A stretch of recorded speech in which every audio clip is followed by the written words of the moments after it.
बिस्मिल्लाहिर्रहमानिर्रहीम। अस्सलामु अलैकुम दोस्तों, उम्मीद आप सब खैर आफियत से होंगे। सुल्तान सलाहुद्दीन अय्यूबी अमीर जंजार की शिकायत पर सुल्तान नूरुद्दीन महमूद जंगी ने काजी इब्न अरसून को तन्हाई में तलब करके तमाम सूरत हाल बयान कर दी। काजी साहब ने निहायत सुकून व इत्मीनान से सुल्तान आदिल की गुफ्तगू सुनी और फिर उन तालिब इल्मों और अहले मोहल्ला को खलवत में तलब करने की दरख्वास्त की जिनके बकौल काजी साहब के उस अमल से मदरसे का तकद्दुस पामाल हो रहा था और अदालत आलिया का वक़ार। फिर जब वो गवाह सुल्तान नूरुद्दीन महमूद जंगी के हजूर में पेश हुए तो जलाल सुल्तानी से उनके जिस्म कांपने लगे और ज़बानें लड़खड़ाने लगी। फिर उन सब ने सुल्तान आदिल के सामने ज़मीन पर अपने सर रख दिए और रो रो कर कहने लगे कि उन्हें अमीर जंजार ने दिनारो दरहम का लालच देकर झूठी गवाही पर उकसाया था। उसके बाद काजी इब्न अरसून ने सुल्तान आदिल पर यह राज भी फाश कर दिया कि पहले अमीर जंजार शारिया को कनीज बनाना चाहता था, फिर वो शादी करने पर आमादा हो गया और जब शारिया ने शादी से इनकार कर दिया तो वो इस मजमूम हरकत पर उतर आया कि मैं खौफजदा होकर उस बेसहारा लड़की को अपने मदरसे से निकाल दूंगा। इस तरह अमीर जंजार की बुलहवसी का मंसूबा तकमील तक पहुंच जाएगा। उस इंकशाफ पर सुल्तान नूरुद्दीन महमूद जंगी का गुस्सा नाकाबिले बयान था। उन जैसे कुव्वत बर्दाश्त रखने वाले तारीख़ इंसानी में बहुत कम पैदा हुए हैं, मगर अपने एक मोतमद अमीर की उस नाशाइस्ता हरकत की तफसीलात सुनकर उनके जज्बात बेकाबू हो गए और चेहरे से ऐसा कहर झलकने लगा जैसे वो अभी अमीर जंजार के कत्ल का फरमान जारी कर देंगे। फिर दूसरे दिन सुल्तान आदिल ने अपना दरबार आरास्ता किया जिसमें तमाम उमरा और सालारों को सख्ती के साथ जमा होने का हुक्म दिया गया था। किसी को कुछ खबर नहीं थी कि ऐसा क्यों किया गया है। आम तौर पर हाजरीन दरबार का ख्याल था कि सुल्तान आदिल को कोई खास जंगी मुहिम दरपेश है, इसीलिए हंगामी इजलास तलब किया गया है। फिर जब तमाम उमरा और फौजी सालार जमा हो गए तो सुल्तान नूरुद्दीन महमूद जंगी ने इंतहाई पुरजलाल लहजे में अमीर जंजार को मुखातिब किया जो उमरा की अगली कतार में बड़ी शान और गरूर के साथ बैठा हुआ था। जंजार, मेरे करीब आ और तख्त के नीचे खड़ा हो जा। सुल्तान नूरुद्दीन महमूद जंगी का लहजा निहायत तहकीर आमेज था। सुल्तान आदिल की पुरहैबत आवाज़ सुनकर दरबार पर सन्नाटा छा गया और अमीर जंजार के चेहरे से वहशत टपकने लगी। फिर वो लड़खड़ाते हुए कदमों से उठा और तख्त के करीब जाकर खड़ा हो गया। हाजरीन दरबार के सामने अपना शजराए नसब बयान कर सुल्तान नूरुद्दीन महमूद जंगी दोबारा गजबनाक लहजे में अमीर जंजार से मुखातिब हुए। बुलंद आवाज में अहले दरबार को बता कि तेरे बाप दादा कौन थे। सुल्तान आदिल का हुक्म सुनकर कुछ देर के लिए अमीर जंजार को सख्ता सा हो गया। वो सुल्तान नूरुद्दीन महमूद जंगी के इशारे को समझ गया था। फौरन ही हाथ जोड़कर गिड़गिड़ाने लगा, सुल्तान आदिल, मैं आपके करम का तलबगार हूं, मुझे इस तरह सरे दरबार जलील और रुस्वा ना किया जाए। तुझे जिस बात का हुक्म दिया जा रहा है उस पर बिला ताखीर अमल कर। सुल्तान नूरुद्दीन महमूद जंगी का लहजा मजीद गजबनाक हो गया था। अहले दरबार के सामने बयान कर कि तेरे बुजुर्गों का ताल्लुक किस मोहतरम खानदान और किस मुअज़्ज़ज़ कबीले से था। रहम की दरखास्त मुस्तरद कर दी गई थी। मजबूरन अमीर जंजार हाजरीन दरबार की तरफ मुड़ा और तमाम उमरा, फौजी सालारों और शोबा जासूसी के आला अफसरों को मुखातिब करके कहने लगा, हाजरीन दरबार जान ले कि मेरा ताल्लुक एक कम तरीन खानदान से है जिसके तमाम अफराद सूद काट कर अपनी गुज़र औकात किया करते थे और उनकी मुआशरती हैसियत ये थी कि बड़े कबाइल के लोग इंतहाई हिकारत के साथ मेरे बाप दादा को जोलाहा कहकर पुकारते थे। अमीर जंजार का एतराफ़ सुनकर तमाम हाजरीन अपनी अपनी जगह सहम से गए। किसी की समझ में नहीं आ रहा था कि सुल्तान आदिल ने अमीर जंजार को अपना माजी बयान करने पर क्यों मजबूर किया है। बस 4 अफराद यानी काजी इब्न अरसून, नजमुद्दीन अय्यूब, असदुद्दीन शिरको और सलाहुद्दीन ही उस राज से बाखबर थे कि अमीर जंजार के साथ ये सलूक क्यों किया जा रहा है। जब अमीर जंजार अपना शजराए नसब बयान कर चुका तो सुल्तान नूरुद्दीन महमूद जंगी उससे मुखातिब हुए, इस्लाम ने तुझे इज्जत और सरबुलंदी बख्शी, फिर तूने बदतरीन नाशुक्र गुजारी का मुजाहरा किया और इस्लामी कवानीन ही का मजाक उड़ाने लगा। जोश गज़ब में सुल्तान आदिल का चेहरा सुर्ख हो गया था और उनकी पुरहैबत आवाज से पूरा दरबार गूंज रहा था। میں نے تجھے شعبہ جاسوسی کا اعلیٰ افسر نامزد کر کے اسلامی سلطنت کے رازوں کا امین بنایا، اور تو نے کیسی بدترین خیانت کی کہ ایک مجبور لڑکی کو اپنی ہوس کا نشانہ بنانے کے لیے سازش کا اتنا گہرا جال بنا کہ قاضی ابن ارسون جیسی شخصیت بھی اس کی لپیٹ میں آ گئی۔ اللہ میری اس کوتاہی کو معاف فرمائے کہ میں نے تجھ جیسے بے اعتبار شخص کو اہم ترین منصب پر فائز کیا۔ اس کے بعد سلطان نور الدین زنگی نے امیر زنجار کے لیے بڑی عبرتناک سزا مقرر کی اور اس کا منہ کالا کر کے شہر کے اطراف میں گھمایا گیا۔ اب نجم الدین ایوب کو بھی یقین آ گیا تھا کہ وہ ترکی کنیز کوئی معمولی لڑکی نہیں ہے۔ اس کی دل آزاری کرنے والا کوئی سردار سزا سے محفوظ نہیں رہا تھا۔ پھر امیر زنجار کو اس کے عہدے سے معزول کر کے قید خانے میں ڈال دیا گیا۔ انطاکیہ کا عیسائی حاکم ریمنڈ اپنی بھتیجی ملکہ ایلینر سے بہت سا سونا لے کر واپس آ چکا تھا اور بڑی رازداری کے ساتھ ایک مضبوط فوج تیار کر رہا تھا۔ پھر وہ 5000 منتخب سوار لے کر حلب کی طرف بڑھا۔ پھر جیسے ہی سلطان نور الدین محمود زنگی کے جاسوسوں نے خبر دی، سلطان 3000 سواروں کے ساتھ حلب سے نکلے اور انیب کے مقام پر خیمہ زن ہو گئے۔ ریمنڈ کا لشکر یہاں پہلے ہی پہنچ چکا تھا۔ 21 صفر 544 ہجری کو دونوں لشکروں کے درمیان جنگ چھڑ گئی۔ ریمنڈ کو اپنے اسلحے اور سپاہیوں کی کثرت پر ناز تھا۔ سلطان نور الدین محمود زنگی نے اپنی پرانی جنگی حکمت عملی کے تحت لشکر کو 2 حصوں میں تقسیم کر دیا۔ ایک کی نگرانی وہ خود کر رہے تھے اور دوسرے کی قیادت اسد الدین شیرکو کر رہا تھا۔ شیرکو کا طریقہ تھا کہ وہ ہر جنگ میں صلاح الدین کو اپنے ساتھ رکھتا تھا۔ گزشتہ مارکوں کی طرح اس بار بھی عیسائی سپاہی صلیب کی خاطر جان دینے کی قسمیں کھا کر مسلمانوں پر حملہ آور ہوئے تھے۔ اسد الدین شیرکو نے صلاح الدین کو مخاطب کرتے ہوئے کہا، اس جنگ میں تمہارا ایک ہی ہدف ہے۔ شیرکو نے اپنی تلوار سے عیسائی فوج کے علم بردار کی طرف اشارہ کیا، اس صلیبی جھنڈے کو زمین بوس کر دو۔ ابھی اسد الدین شیرکو کے الفاظ کی گونج باقی تھی کہ صلاح الدین اپنے 10 سپاہیوں کے ساتھ عیسائی فوج کے علم بردار کی طرف جھپٹا۔ ایک طرف سے سلطان عادل صلیبیوں کے لشکر پر دباؤ ڈال رہے تھے اور دوسری طرف اسد الدین شیرکو بڑھ چڑھ کر حملے کر رہا تھا، مگر عیسائی لشکر کسی پہاڑی چٹان کی طرح اپنی جگہ جمع ہوا تھا۔ یک صلیبیوں کی صفوں میں ایک شور سا اٹھا۔ پھر اہل ایمان نے عیسائیوں کے جھنڈے کو گرتے ہوئے دیکھا۔ صلاح الدین نے صلیبی علم بردار کا بایاں ہاتھ کاٹ دیا تھا۔ اس سے پہلے کہ وہ سنبھلنے کی کوشش کرتا، صلاح الدین کی شمشیر کا دوسرا وار اس کی گردن سے کمر تک اتر گیا تھا۔ حاکم انطاکیہ ریمنڈ، جو قریب ہی مسلمانوں سے نبردآزما تھا، اس نے بڑی حسرت اور دکھ کے ساتھ صلیبی جھنڈے کو گرتے ہوئے دیکھا۔ اچانک اسد الدین شیرکو کی نظر ریمنڈ پر پڑی۔ وہ عقاب کی طرح عیسائی حاکم پر جھپٹا اور ریمنڈ کے گرد جمع ہو کر لڑنے والے محافظ سپاہیوں کو کاٹتا ہوا حاکم انطاکیہ تک پہنچ گیا۔ ریمنڈ کو یقین نہیں آ رہا تھا کہ مسلم سالار اتنی آسانی سے اس کے حفاظتی دستے کو تہہ تیگ کر کے اس تک پہنچ سکتا ہے۔ ریمنڈ کچھ دیر تک اسد الدین شیرکو کی شمشیر خارا شگاف سے بچتا رہا، مگر ایک وار اتنا پرفریب تھا کہ ریمنڈ اسے سمجھ ہی نہیں سکا۔ حاکم انطاکیہ نے اپنی ڈھال بائیں طرف کی، لیکن شیرکو نے برق کسی تیزی سے پینترا بدل کر دائیں طرف سے وار کیا اور دوسرے ہی لمحے ریمنڈ کی گردن کٹ کر زمین پر گر پڑی۔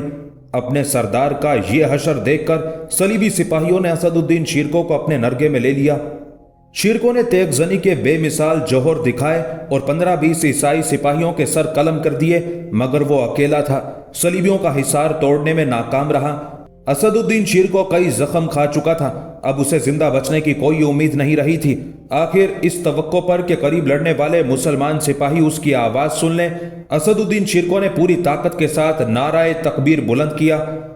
صلاح الدین زیادہ دور نہیں تھا، اس نے چچا کی آواز سنی اور اپنے 10 سپاہیوں کے ساتھ آواز کی طرف پلٹا، پھر پشت کی طرف سے ان صلیبیوں پر ایک بھرپور حملہ کیا جو اسد الدین شیرکو کے چاروں طرف حصار کیے ہوئے تھے۔ تھوڑی ہی دیر میں یہ حصار ٹوٹ گیا۔ اسد الدین شیرکو شدید زخمی ہو چکا تھا، لیکن تازہ کمک نے اس کے حوصلے بلند کر دیے۔ صلاح الدین اور اس کے ساتھیوں نے بیشتر صلیبیوں کو موت کی نیند سلا دیا، باقی جان بچا کر فرار ہو گئے۔ پھر جب صلاح الدین چچا کے قریب پہنچا تو اسد الدین شیرکو لڑکھڑا رہا تھا۔ زندہ باد میرے بیٹے، اسد الدین شیرکو نے یوسف کو گلے لگا لیا۔ چچا کے بہتے ہوئے خون سے بھتیجے کا لباس بھی سرخ ہو گیا۔ پھر صلاح الدین اسد الدین شیرکو کو سہارا دے کر خیمے تک لایا۔ اس جنگ میں سلطان نور الدین محمود زنگی نے بھی کئی عیسائی سرداروں کو تہہ تیگ کیا تھا۔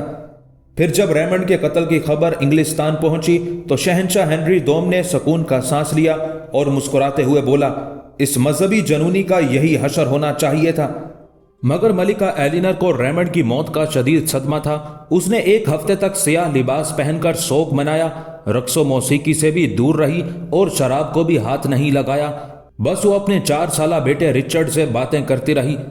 تجھ پر بے شمار صلیبیوں کے خون کا انتقام قرض ہے۔ معصوم رچرڈ کے دل میں مسلمانوں کے خلاف نفرت کی جڑیں روز بروز گہری ہوتی جا رہی تھی۔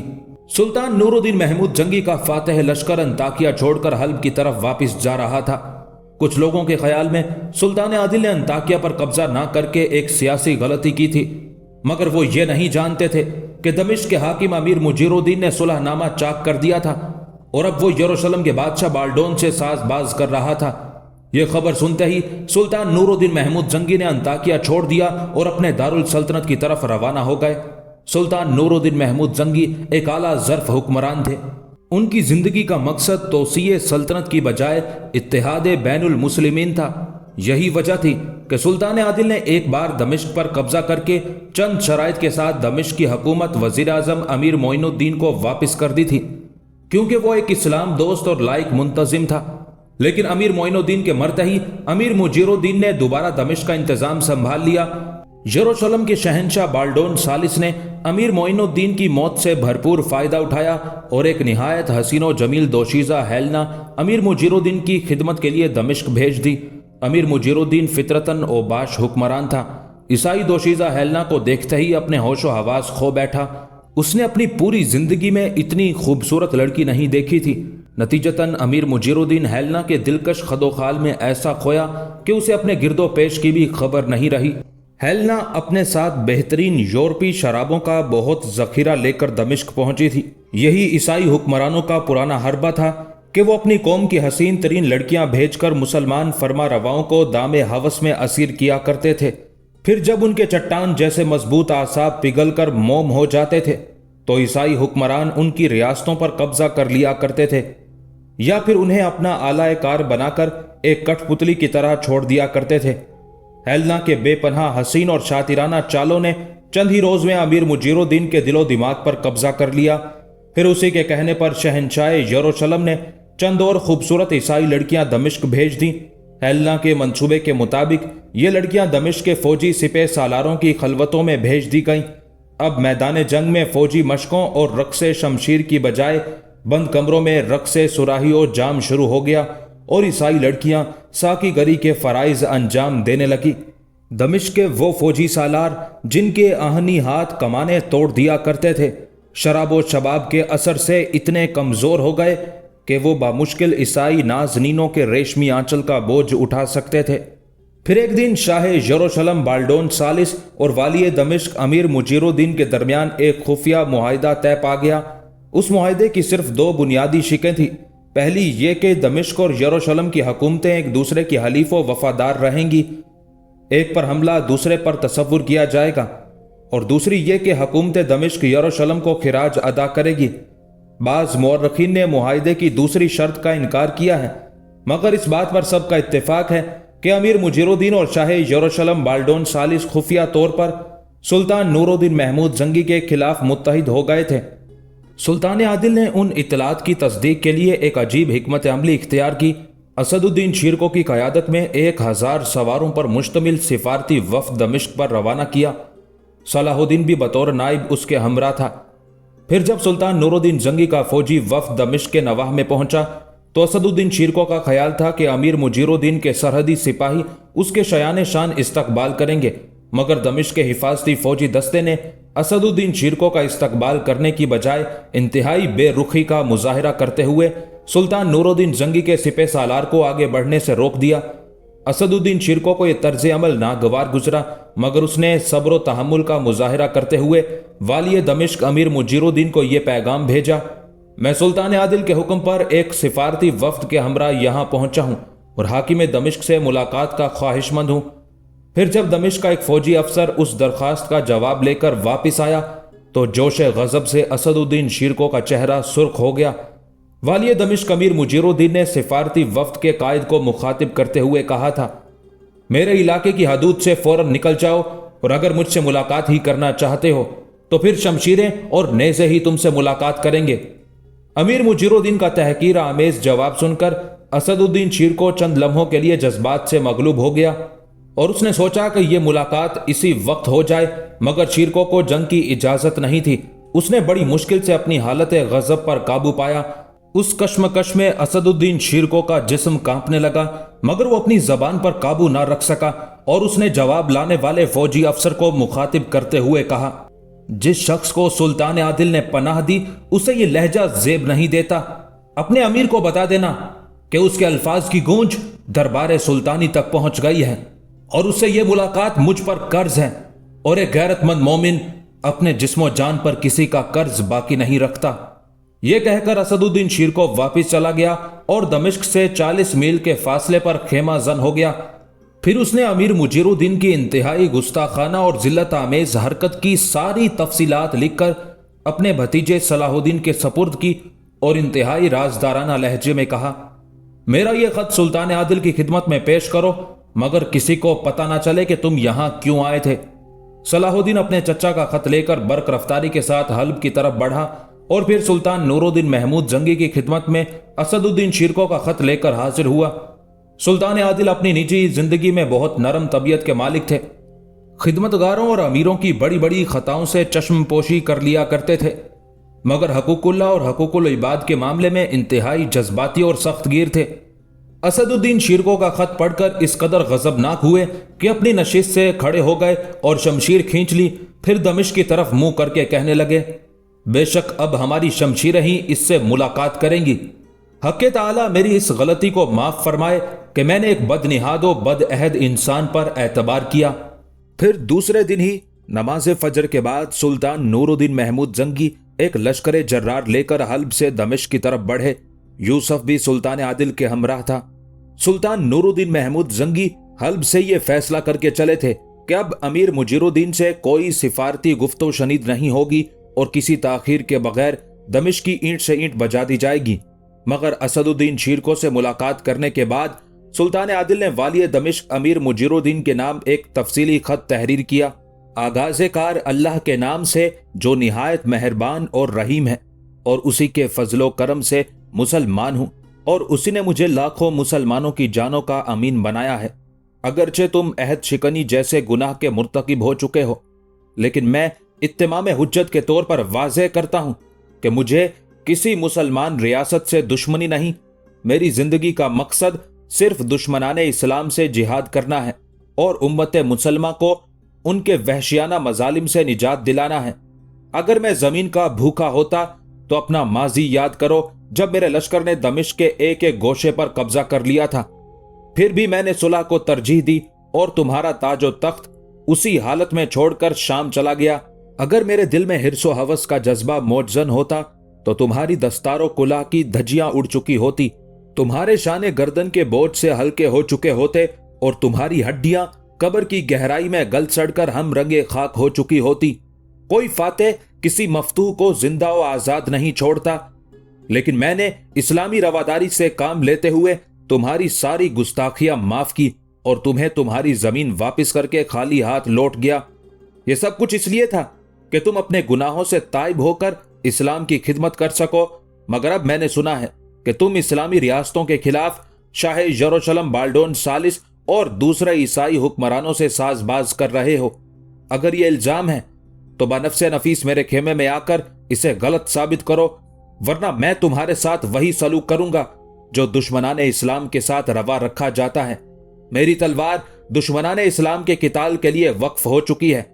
मैं नहीं चाहता कि इससे किसी कलमा गो के खून का एक कतरा भी टपके। फिर जब कासिद हमीदुद्दीन सुल्तान नूरुद्दीन जंगी का खत लेकर वाली दमिश्क की तरफ रवाना हुआ तो असदुद्दीन शीरको ने बसद एहतराम अर्ज किया, सुल्तान आदिल, मेरे लिए वो लम्हा बड़ा अजियतनाक होगा जब अमीर मुजीरुद्दीन आपकी रवादारी का मजाक उड़ाएगा। मेरे ख्याल में वो नाकाबिले इस्लाह है। हमें अल्लाह के रास्ते में हर अजियत बर्दाश्त करनी होगी। सुल्तान नूरुद्दीन महमूद ने अपने सिपे सालार को इंतहाई नरम लहजे में समझाते हुए कहा, दुआ करो कि उसकी नीयत बदल जाए। मेरे लिए सबसे ज्यादा तकलीफ दे वो लम्हा होगा जब मुसलमानों की तलवारें मुसलमान के खिलाफ उठेंगी। फिर वो संगीन और अजियतनाक लम्हा आ पहुंचा जब सुल्तान नूरुद्दीन महमूद जंगी का खत सुनकर अमीर मुजीरुद्दीन इस कदर बरहम हुआ कि जोश जज्बात में तख्त से नीचे उतर आया और सुल्तान के कासिद से खत छीनकर उसे टुकड़े टुकड़े कर दिया। कासिद अपने अमीर के मकतूब की ये तहकीर बर्दाश्त ना कर सका और उसने झुककर फर्श पर पड़े हुए खत के टुकड़ों को उठाना चाहा, लेकिन वाली दमिश्क ने उसके मुंह पर एक जोरदार ठोकर मारी। कासिद उसके लिए तैयार नहीं था। मुजीरुद्दीन की ठोकर पड़ते ही वो अपना तवाजुन बरकरार न रख सका और दरबार के फर्श पर गिर पड़ा। उसके माथे और होंठों से खून जारी हो गया। अपने सुल्तान को बता देना कि यही उसके खत का जवाब है, वाली दमिश्क ने चीख कर कहा। कासिद हमीदुद्दीन उठा। तमाम दरबार पर गहरा सकूत तारी था। बाज होशमंद उमरा को सफीर शाम के साथ वाली दमिश्क का ये नाशाइस्ता सलूक पसंद नहीं आया था, मगर वो मजबूर थे और उनके होंठों पर मोहरें लगी हुई थी। कासिद हमीदुद्दीन ने अपने चेहरे पर हाथ फेरा। नतीजतन उसका पूरा हाथ खून से रंगीन हो गया। हमीदुद्दीन चंद लम्हों तक अपने हाथ को देखता रहा, फिर निहायत बेबाकाना लहजे में अमीर मुजीरुद्दीन से मुखातिब हुआ। वाली दमिश्क का ये तर्ज अमल मर्दों के शायाने शान नहीं था। मैं जलालत-ए-माब सुल्तान महमूद जंगी का सफीर हूं और ये ठोकर मेरे मुंह पर नहीं, सुल्तान आदिल के चेहरा मुबारक पर मारी गई है। ये कहकर कासिद हमीदुद्दीन तेजी से मुड़ा और फिर उसने दरवाजे से निकलते वक्त अपना खून आलूद हाथ दीवार पर रख दिया। अमीर मुजीरुद्दीन और दूसरे हाजरीन दरबार सफीर शाम के उस अमल को हैरत से देख रहे थे। कासिद हमीदुद्दीन कुछ देर तक उसी हालत में खड़ा रहा, फिर उसने अपना खून आलूद हाथ उठा लिया। दीवार पर उसके हाथ का पूरा नक्श उभर आया था। मैं अपने खून का निशान छोड़े जा रहा हूं, बाकी अल्लाह जानता है कि वो इस खून का हिसाब किस तरह लेगा। ये कहकर सफीर शाम दरबार दमिश्क से निकल गया। हुज्जत तमाम हो चुकी थी। सुल्तान नूरुद्दीन महमूद जंगी ने अपने कासिद का जख्मी चेहरा देखा, शमशीर बेनियाम की और अपने लश्कर को दो हिस्सों में तकसीम कर दिया। मशरिक की तरफ से असदुद्दीन शिरको ने जबरदस्त हमला किया, यहां तक कि वो यलगार करता हुआ शहर पनाह तक पहुंच गया। अमीर मुजीरुद्दीन का लश्कर मुसलसल पसपा हो रहा था, यहां तक कि वो शहर के दरवाजे बंद करने पर मजबूर हो गए। दूसरी तरफ शुमाल से सुल्तान नूरुद्दीन जंगी ने भरपूर हमला किया। सलाहुद्दीन किसी मुहाफिज सिपाही की तरह सुल्तान आदिल के दोष बादोष जंग कर रहा था। वाली दमिश्क के लश्कर ने यहां भी वही हिकमत अमली इख्तियार की। मैदान से फरार होकर शहर के दरवाजे बंद कर लिए और फसील पर से आग बरसानी शुरू कर दी। 3 दिन तक यही अमल जारी रहा। सुल्तान नूरुद्दीन महमूद जंगी ज़हानत और फिरासत के साथ दुश्मन की आग से अपने सिपाहियों को बचाता रहा। फिर जब अमीर मुजीरुद्दीन के सिपाहियों के बाजू शल हो गए और आग का तूफान रुका, तो सुल्तान नूरुद्दीन महमूद ने एक फैसला कुन हमला किया और शुमाल की जानिब फसील में गहरा शिगाफ डाल दिया। फिर उस शिगाफ से सुल्तानी फौज शहर के अंदर दाखिल हो गई। उस वक्त सुल्तान आदिल का परचम सलाहुद्दीन के हाथ में था। मुजीरुद्दीन की फौज पहले ही अपने अमीर से बेजार थी। उसने सुल्तान लश्कर को देखते ही हथियार रख दिए और नूरुद्दीन जंगी से अमान के तालिब हुए। फिर कुछ देर बाद ही सुल्तान नूरुद्दीन महमूद जंगी के नकीब दमिश्क की शाहराहों पर खड़े होकर बाआवाज़े बुलंद ऐलान कर रहे थे, सुल्तान आदिल का हुक्म है कि किसी के जानो माल को नुकसान न पहुंचाया जाए, कोई शामी सिपाही किसी के घर में दाखिल ना हो, जख्मियों की तीमारदारी की जाए और किसी भागने वाले शख्स का ताकुब ना किया जाए। उस ऐलान ने अहले दमिश्क के बदहाल चेहरों पर खुशी की तेज लहर दौड़ा दी। सलामती है हर उस शख्स के लिए जो इस परचम के साए में खड़ा हुआ। ये आवाज सलाहुद्दीन की थी जो अहले दमिश्क को पुकार रहा था। फिर देखते ही देखते हजारों मकामी बाशिंदे सुल्तान आदिल के झंडे के नीचे जमा हो गए और उनकी दुआओं के शोर से पूरा दमिश्क गूंज उठा। हक़ ताला सुल्तान को दोनों जहान में जज़ाए अजीम दे कि इनकी मुजाहिदाना कोशिशों ने हमें जालिम व बदकार हुक्मरान से निजात दिलाई। वाली दमिश्क ने किले की फसील से अपनी शिकस्त का ये मंजर देखा। अमीर मुजीरुद्दीन के साथ चंद उमरा भी थे। उसने उन पर कहर आलूद नजरें डाली। फिर शाह यरूशलेम बाल्डोन सालिस को मुगल्लजात बकते हुए बोला, वो मेरी मदद के लिए अपनी फौज कब भेजेगा? शहर पर नूरुद्दीन का कब्जा हो चुका। क्या ईसाई लश्कर उस वक्त आएगा जब मेरे किले की ईंट से ईंट बच जाएगी? अमीर, हम तो किला बंद हो चुके हैं। क्या खबर कि शाह यरूशलेम अपनी फौज के हमरा हमारी मदद को आप पहुंचा हो और उसने दमिश्क का मुहासरा कर लिया हो? दूसरे अमीर ने लड़खड़ाई हुई जबान में मुजीरुद्दीन को तसल्ली देते हुए कहा। उस वक्त वो शराब पिए हुए था और वाली दमिश्क के बराबर खड़ा झूम रहा था। डूबते को तिनके का सहारा बहुत होता है उस मुहावरे के मुताबिक अपने अमीर की बात सुनकर वाली दमिश्क के होंठों पर उदास मुस्कुराहट उभर आई। खुदा करे ऐसा ही हो। फिर अमीर मुजीरुद्दीन अपने वजीरों और मुसाहिबों के साथ किले के महफूज तरीन तहखाने में चला गया। दमिश्क पर सुल्तान नूरुद्दीन महमूद जंगी के हमले की खबर सुनकर शाह यरूशलेम बाल्डोन सालिस ने अमीर मुजीरुद्दीन की मदद के लिए एक फौजी दस्ता दमिश्क की तरफ रवाना किया। मगर असदुद्दीन शिरको का दिमाग जाग रहा था। उसने दमिश्क के तमाम मजाफाती इलाकों की सख्त नाकाबंदी कर दी थी। बाल्डोन सालिस का लश्कर उधर आया तो असदुद्दीन शिरको के एक फौजी दस्ते ने ईसाई सिपाहियों का ताकुब किया। सलीबियों ने फरार हो जाने ही में आफियत समझी। वो मामूली सी मुजाहमत के बाद अपनी जानें बचाकर भाग गए। सुल्तान नूरुद्दीन महमूद जंगी ने शहर पर काबिज होने के बाद पहले दिन ही अमीर मुजीरुद्दीन को पैगाम भेज दिया था कि अगर वो खुद को सुल्तानी लश्कर के हवाले कर दे तो उसकी जान बख्शी की जा सकती है, वरना किले की बुनियादें खोद डाली जाएंगी और उसे खुफिया सुरंगों से खींचकर बाहर निकाल लिया जाएगा। अमीर मुजीरुद्दीन ने 3 दिन तक बाल्डोन सालिस की फौजी कुमक का इंतजार किया और फिर चौथे दिन किले का दरवाजा खोलकर अपने चंद उमरा के साथ बाहर निकला। किले के निगरान सुल्तानी सिपाहियों ने फौरन अमीर मुजीरुद्दीन को अपने नरगे में ले लिया और सुल्तान नूरुद्दीन महमूद जंगी के खेमे में पहुंचा दिया। मुजीरुद्दीन का सर झुका हुआ था और उसकी जाहिरी हालत मुजरिमों जैसी थी। उसने लरजते हुए हाथों से अपनी तलवार खोलकर सुल्तान आदिल के कदमों में रख दी और गदागरों के से लहजे में बोला, मैं सुल्तान ज़ीशान के करम का तालिब हूं। मुसलमान अपने अहद पर कायम रहता है और तुमसे जान बख्शी का वादा किया जा चुका है। सुल्तान नूरुद्दीन महमूद जंगी ने निहायत नरम लहजे में कहा। उस नेक सीरत हुक्मरान की आवाज में गरूर और तकब्बुर का शाइबा तक नहीं था। गर्दिशे वक्त ने सारी बिसातें उलट दी थी। दमिश्क का दरबार आरास्ता हुआ, मगर इस बार तख्त पर सुल्तान नूरुद्दीन महमूद जंगी जलवा अफरोज थे और अमीर मुजीरुद्दीन तख्त के नीचे गुलामों की तरह हाथ बांधे खड़ा था। हाजरीन दरबार बड़ी बेचैनी के साथ इस बात के मुंतजिर थे कि सुल्तान आदिल वाली दमिश्क की किस्मत का क्या फैसला करते हैं। सुल्तान नूरुद्दीन महमूद जंगी ने अमीर मुजीरुद्दीन की तरफ नापसंदीदा नजरों से देखा और इंतहाई पुरजलाल लहजे में मुखातिब हुए, तुमने अपनी आंखों से देख लिया कि अल्लाह की मदद के सिवा किसी की ताईद काम नहीं आती। सदहैफ तुमने उन लोगों से मुआहिदा किया जो इस्लाम दुश्मनी में सर फहरिस्त हैं और जिनके बारे में हक़्क़े ताला का खुला हुआ हुक्म नाजिल हो चुका है कि यहूद व नसारा अहले ईमान के दोस्त हो ही नहीं सकते। मैं अपनी उस गलती और कोताही पर नादिम हूं। अमीर मुजीरुद्दीन ने सर झुकाए हुए कहा, इसे गलती और कोताही का नाम नहीं दिया जा सकता। सुल्तान नूरुद्दीन महमूद जंगी की आवाज कुछ और बुलंद हो गई थी। यह इस्लाम के खिलाफ खुली हुई बगावत थी। मैंने तुम्हें बार बार मौका दिया कि इस गुनाह अजीम से ताइब हो जाओ, मगर तुमने मेरे खत और सफीर के साथ जो सलूक किया, जो बुरे से बुरा काफिर हुक्मरान भी रवा नहीं रखेगा। सुल्तान नूरुद्दीन महमूद जंगी का बिगड़ा हुआ लहजा देखकर अमीर मुजीरुद्दीन बदहवास हो गया। सुल्तान, मुझे मेरी जिंदगी की जमानत दे चुके हैं। वाली दमिश्क की आवाज खौफ से लरस रही थी और उसके दिल में यह खदशा पैदा हो गया था कि सुल्तान नूरुद्दीन महमूद जंगी अपने वादे से मुनहरिफ हो जाएंगे और उस इनहिराफ का एक ही मफहूम है कि उसे कत्ल कर दिया जाएगा या फिर उसकी पूरी जिंदगी पसे दीवारे जिंदान गुजरेगी। मैं आज भी अपने वादे पर कायम हूं और बाफजले ताला आखिरी सांस तक कायम रहूंगा। सुल्तान नूरुद्दीन महमूद जंगी ने बावकार लहजे में कहा, मगर अभी इंसाफ बाकी है। पूरे दरबार पर सन्नाटा छा गया। अमीर मुजीरुद्दीन के चेहरे पर वहशत बरसने लगी। मैं तुम्हारे तमाम तर गुस्ताखाना कलिमात माफ करता हूं जो तुमने मेरे बारे में अदा किए।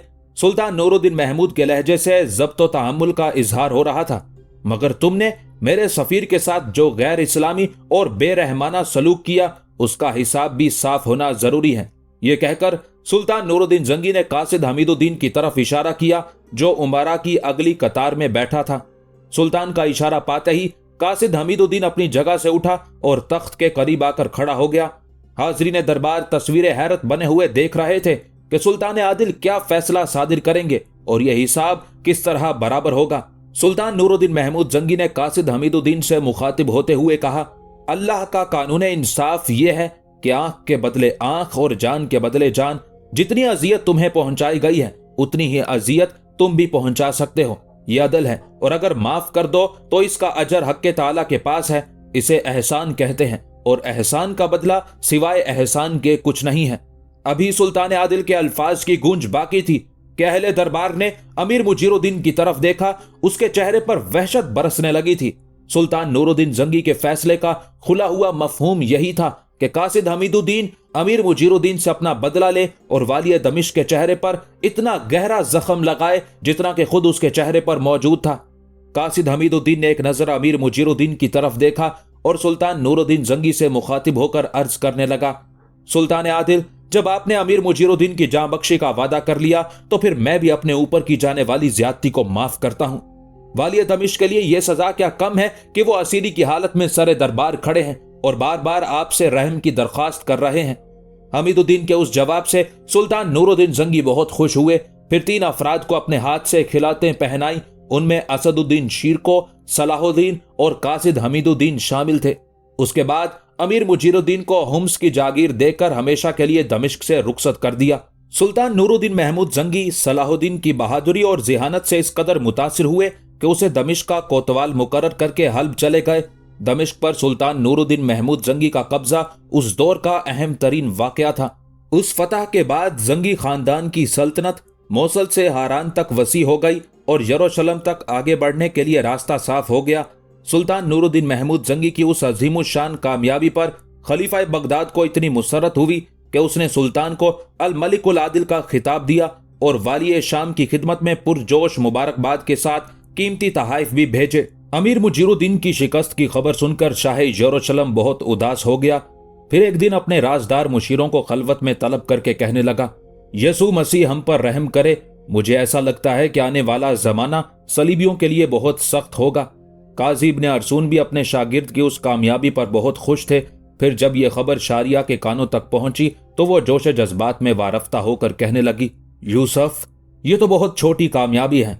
अल्लाह ही जानता है कि मेरी गुनहगार आंखें कैसे कैसे मनाजिर देख रही हैं। हर तरफ तुम ही तुम हो और सारी बुलंदियां तुम्हारे कदमों में झुकी हुई हैं। ये कहते कहते यकायक शारिया उदास हो गई।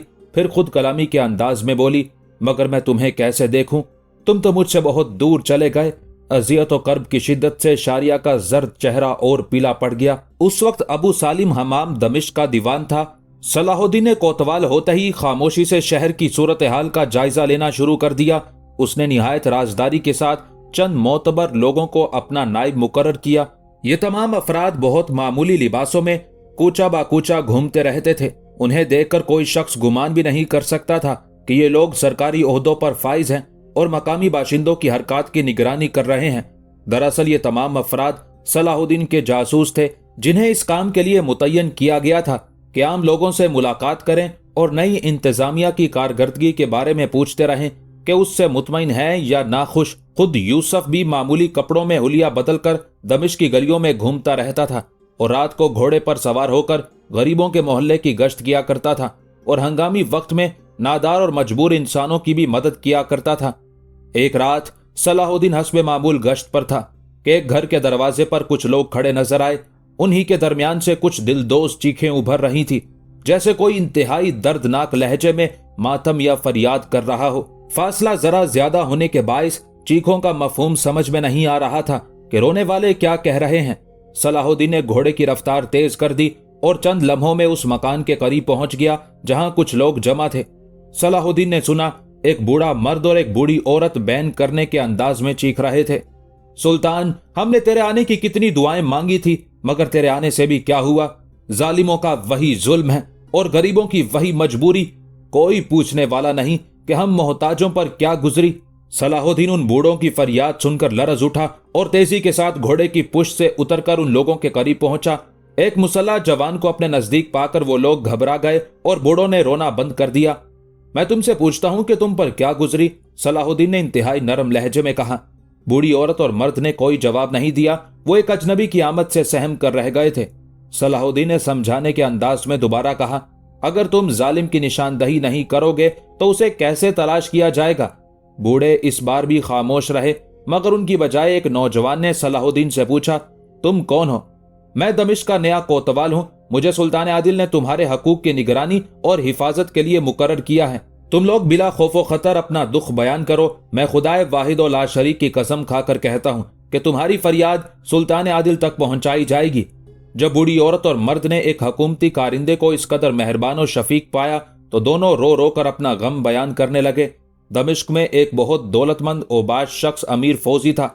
اس نے 2 बूढ़ी عورتیں इसलिए मुलाजिम रखी थी कि वो भीख मांगने के बहाने मोहल्ला दर मोहल्ला घूमकर मुख्तलिफ घरों में जाएं और खूबसूरत लड़कियां तलाश करें। फिर जैसे ही वो बूढ़ी जासूस औरतें इत्तला देती कि फलां घर में एक खूबसूरत लड़की मौजूद है, अमीर फौजी अपने मुसल्लह बदमाशों को भेजकर लड़की को उठवा लेता। फिर अपनी हवस की तकमील के बाद उस मजलूम लड़की को उसके घर भिजवा देता। अमीर मुजीरुद्दीन बजाते खुद एक इंतहाई बदकार इंसान था, इसलिए पूरे दमिश्क में हिर्सो हवस का बाजार गर्म था। अदालतें थी मगर सिर्फ गरीब मुजरिमों के लिए उमरा कानून से बालातर थे और उनके गुनाहों का एहतसाब करने वाला कोई नहीं था। अगरचे अमीर मुजीरुद्दीन की बिसाते इक्तदार उलट चुकी थी मगर अमीर फौजी उसी नशे में था और उस खुमार की वजह दमिश्क का दीवान अबू सालिम हमाम था, जिससे अमीर फौजी के गहरे दोस्ताना ताल्लुकात थे। अगवा की जाने वाली लड़की के माँ बाप ने रो रो कर बताया कि अमीर फौजी के 2 मुसल्ला बदमाश अभी अभी उनकी बेटी को घोड़ा गाड़ी में डालकर ले गए हैं। सलाहुद्दीन ने वहां मौजूद लोगों से उस समत के बारे में पूछा जिधर घोड़ा गाड़ी रवाना हुई थी। फिर वो अपने घोड़े पर सवार हुआ और थोड़ी ही देर में घोड़ा गाड़ी को जा लिया। एक मुसल्ला सवार मुहाफिज के तौर पर गाड़ी के साथ साथ चल रहा था। सलाहुद्दीन ने उसे संभलने का मौका नहीं दिया, अपनी शमशीर बेनियाम की और अमीर फौजी के बदमाश पर अकब से वार किया। सलाहुद्दीन का वार इस कदर भरपूर था कि बदमाश का दायां हाथ कटकर जमीन पर गिर पड़ा। जख्मी की एक तेज चीख फिजा में गूंजी और वो उलटकर जमीन बोस हो गया। गाड़ीबान जो गैर मुसल्ला था बदहवास हो गया और उसने गाड़ी रोक ली। एक मुसल्ला आदमी जो लड़की के साथ गाड़ी के अंदर मौजूद था तलवार लेकर नीचे कूदा, मगर सलाहुद्दीन के घोड़े की टापों ने उसे रौंद डाला।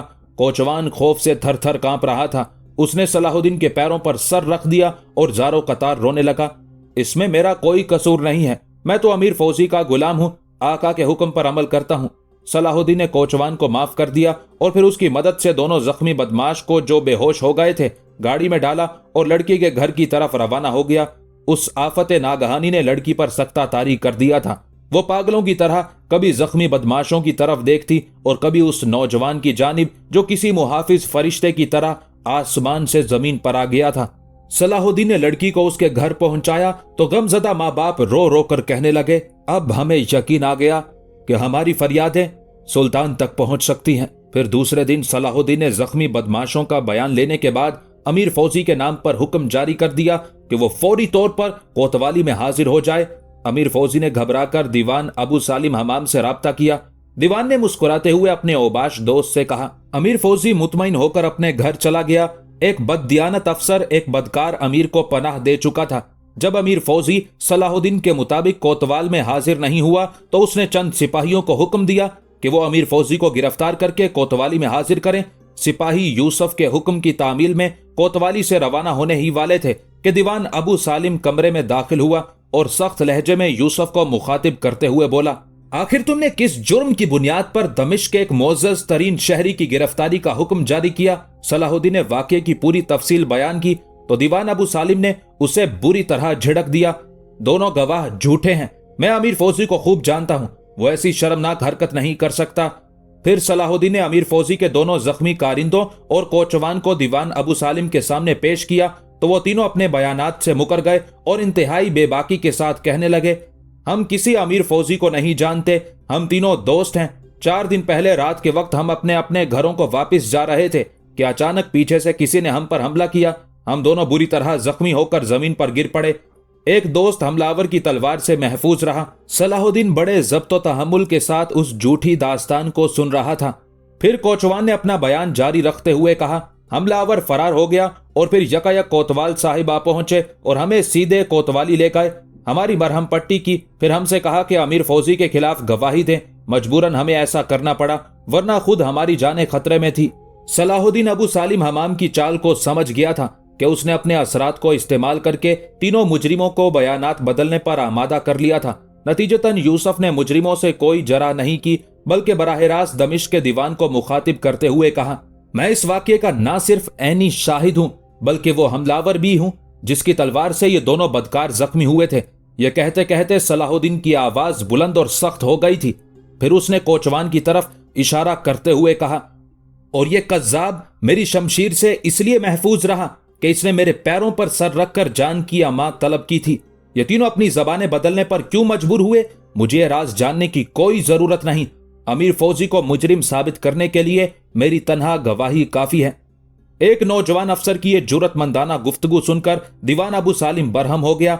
मैं तुम्हारी शहादत को किस तरह मोतबर मान लूं, और फिर जबकि अमीर फौजी से वो जुर्म सरजद ही नहीं हुआ है तो उसकी गिरफ्तारी का हुक्म भी शरन नाजायज है। अगरचे सलाहुद्दीन बेपनाह कुव्वत बर्दाश्त का नौजवान था, लेकिन दीवान अबू सालिम की गैर मुंसिफाना और जानिबदाराना गुफ्तगू सुनकर मुश्तइल हो गया और इंतहाई तुंदो तेज लहजे में दीवान अबू सालिम को मुखातिब करते हुए बोला, मैं आपकी उम्र और मर्तबे का एहतराम करता हूं, मगर मुझे शरई और गैर शरई का फर्क समझाने की कोशिश ना करें। मैं सिर्फ एक शाह सवार ही नहीं, काजी इब्न अरसून का शागिर्द भी हूं। मुझे आजादी के साथ मेरा काम करने दें। मैंने मुकम्मल तहकीकात के बाद अमीर फौजी पर फर्दे जुर्म आयद की है। चाहे कुछ भी हो जाए, मैं इस सियाहकार इंसान को अदालत में लाकर छोड़ूंगा।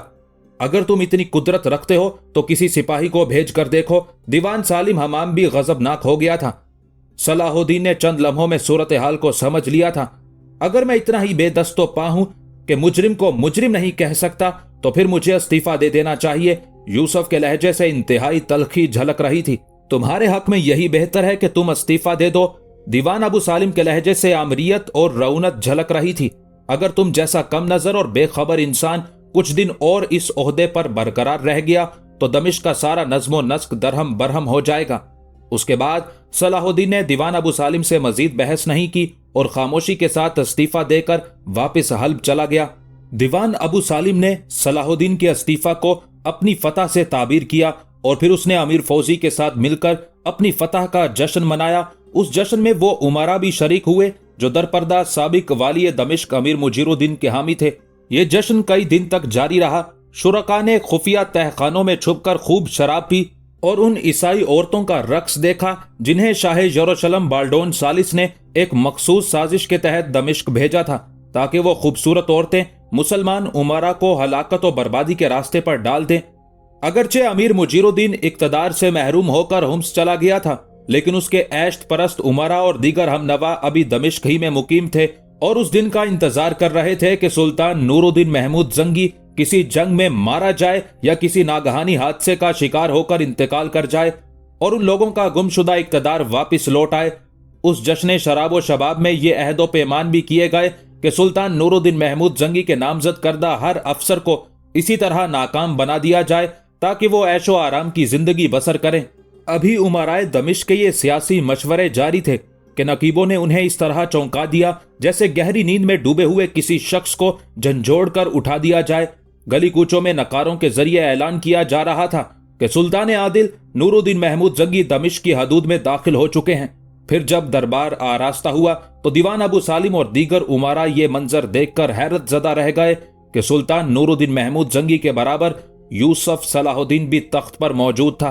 अय्यार अबू सालिम ने खतरे की बू सूंघ ली थी, मगर उसे अपनी चर्ब जबानी पर यकीन था कि वो सुल्तान आदिल को लफ्जों के पेचो खम में उलझाकर अपने आप को सफाई के साथ बचा लेगा। मगर उस वक्त दीवान अबू सालिम हमाम की सारी तदबीरें उलट गई जब सुल्तान के सिपाही बड़ी बेरहमी के साथ अमीर फौजी को खींचते हुए दरबार में लाए। अमीर फौजी ने कस्में खाकर सुल्तान नूरुद्दीन जंगी को यकीन दिलाया कि वो उस जुर्म में मुलव्विस नहीं है। सुल्तान आदिल खामोशी से अमीर फौजी की जबानी उसकी बेगुनाही की दलीलें सुनते रहे। फिर उन सितम रसीदा माओं और बापों को सरे दरबार पेश किया गया जिनकी लड़कियां अमीर फौजी की हवस का शिकार हो चुकी थी। उसके बाद सुल्तान नूरुद्दीन जंगी ने अमीर फौजी की संगसारी का फैसला सुना दिया और उसके साथ ही अहले दरबार को मुखातिब करते हुए कहा, दमिश्क के एक एक गली कूचे में इस्लाम का यह हुक्म पहुंचा दो कि हर गुनहगार की यही सजा है। फिर सुल्तान आदिल के हुक्म पर दमिश्क के एक तवीलो अरीज मैदान में हजारों मकामी बाशिंदे जमा हुए। सुल्तानी सिपाही अमीर फौजी को खींचते हुए मैदान में लाए। वो हवसकार अमीर बच्चों की तरह धाड़े मार मार कर रो रहा था और गदागरों की मानिद सुल्तान आदिल से अपनी जिंदगी की भीख मांग रहा था। फिर सुल्तान नूरुद्दीन महमूद जंगी के हुक्म पर वो मजलूम बाप हाथों में पत्थर लिए आगे बढ़े जिनकी मासूम बेटियां अमीर फौजी की हवस का शिकार हुई थी। पत्थर बरसना शुरू हो गए और थोड़ी ही देर में अमीर फौजी अपने खून में नहाकर हमेशा के लिए खामोश हो गया। दूसरे दिन फिर दरबार आरास्ता हुआ। सुल्तान आदिल ने अमीर मुजीरुद्दीन के उमरा को मुखातिब करते हुए हुक्म दिया, मैंने तुम्हें इस उम्मीद पर चंद रोज की मोहलत दी थी कि शायद तुम ताइब होकर सीधे रास्ते की तरफ लौट आओ, मगर अब यह मुमकिन नहीं रहा। اس لیے اپنی تمام تر خباستوں کے ساتھ دمشق سے نکل جاؤ اور اس زمین کو پاک کر دو۔ پورے دربار پر قبرستان جیسا سناٹا طاری تھا۔ ہر شخص کے چہرے پر خوف و ہراس کی پرچھائیاں لرز رہی تھی اور کوئی نہیں جانتا کہ اگلے لمحے اس کا کیا حشر ہوگا۔ سلطان عادل کے ہونٹوں کو جنبش ہوئی اور پورا دربار ان کی پرجلال آواز سے گونج اٹھا۔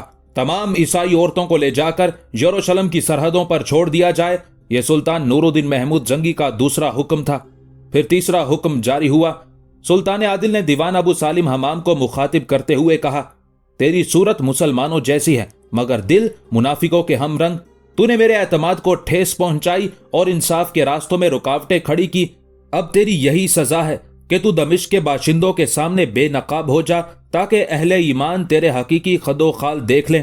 اس کے بعد سلطان نور الدین محمود زنگی نے دیوان ابو سالم حمام کی داڑھی منڈوا دی اور گھوڑے پر سوار کرا کے پورے دمشق میں گھمایا۔ سلطانی نقیب کوچہ با کوچہ بلند آواز میں اعلان کرتے جاتے تھے، یہ اس شخص کی سزا ہے جس نے بندگان خدا کے حقوق کا خون کیا اور ان پر عدالت کے دروازے بند کر دیے۔ امیر فوزی اور دیوان ابو سالم حمام کو سزائیں دینے کے بعد سلطان نور الدین زنگی نے خصوصی دربار آراستہ کیا اور نہایت پرجلال لہجے میں حاضرین دربار کو مخاطب کرتے ہوئے کہا، اہل دمشق، اہل شام اور جہاں تک میری سلطنت کی حدود ہیں وہاں کے بسنے والے پورے ہوش و حواس کے ساتھ سن لیں کہ یوسف میرا معتمد خاص ہے۔ جس نے اس کا دل دکھایا اس نے مجھے تکلیف پہنچائی۔ اگر وہ تمہیں نیک کاموں کا حکم دیتا ہے تو اس کے ساتھ بھرپور تعاون کرو، اور اگر وہ بہکتا ہے تو اسے سیدھے راستے پر لانے کی کوشش کرو، اور اگر وہ نہیں سنبھلتا تو میرے دربار میں آ کر شکایت کرو، تمہیں روکنے والا کوئی نہیں، اور جو تمہارے راستے کی دیوار بنے گا اس کا حشر دیوان ابو سالم سے زیادہ مختلف نہیں ہوگا۔ اب وہ بولیں گے جن کو ماضی کے نظام جبر نے گونگا بنا دیا تھا۔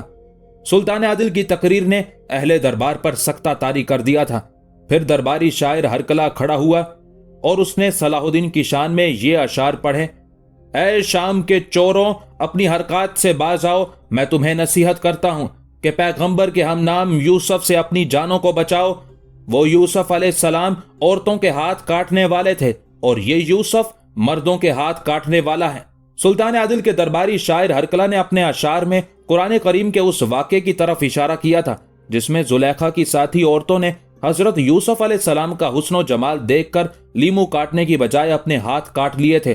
دمشق کا نظم و نسق درست کرنے کے بعد سلطان نور الدین محمود زنگی واپس حلب چلے گئے۔